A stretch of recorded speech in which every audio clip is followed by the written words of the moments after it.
আমরা বলেছি যে আমাদের দেশে যদি বহিঃশত্রু আক্রমণ হয় সেটাকে প্রতিহত আমরা করব, এ বিষয়ে কোনো সন্দেহ নেই। বর্তমানে যে ধরনের সমস্যা ওখান থেকে হচ্ছে, বর্ডারে কিছু কিছু বর্ডার ভায়োলেশন, এটা কিন্তু আমাদের ওখানে বর্ডার গার্ড আছে, আমাদের কোস্ট গার্ড আছে, তারা বিষয়টা সম্পূর্ণ তদারকি করছে এবং সরকারের নির্দেশ অনুযায়ী কিন্তু প্রয়োজনীয় ব্যবস্থা নিচ্ছে। আমরা কিন্তু খুব প্রস্তুত আছি, যদি এর চেয়ে লেভেল অন্যদিকে যায় তার সমুচিত ব্যবস্থা আমরা নিব। আমাদের শুধু সেনাবাহিনী, আমি জানি নৌবাহিনী, বিমান বাহিনী তারাও প্রস্তুত। বাট এখনও পর্যন্ত এমন কিছু হয় নাই যাতে ডিফেন্স ফোর্সকে চলে যেতে হবে। আপনারা জানেন যে সব কিছুর একটা লেভেল আছে, ডিপ্লোম্যাটিক লেভেল ফেল করলে আমাদের যে বর্ডারে যারা আছে তারা হোম মিনিস্ট্রির আন্ডারে, তারা ফেল করে তার কোনো ডিফেন্স।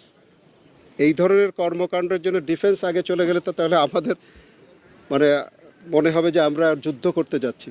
আমরা তো যুদ্ধ করতে চাই না, আমরা সবার সঙ্গে বন্ধুত্ব বজায় রাখতে চাই।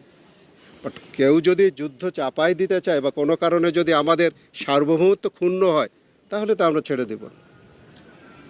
তো বর্তমান যে পরিস্থিতি ফুললি আন্ডার কন্ট্রোল, অ্যান্ড আমাদের যে হোম মিনিস্ট্রির আন্ডারে যে কোস্ট গার্ড, বিজিবি যারা আছে, ওনারা দায়িত্বটা সঠিকভাবে পালন করছে বলে আমরা জানি এবং প্রয়োজনীয় সবসময় আমাদের ভিতর সমন্বয় আছে।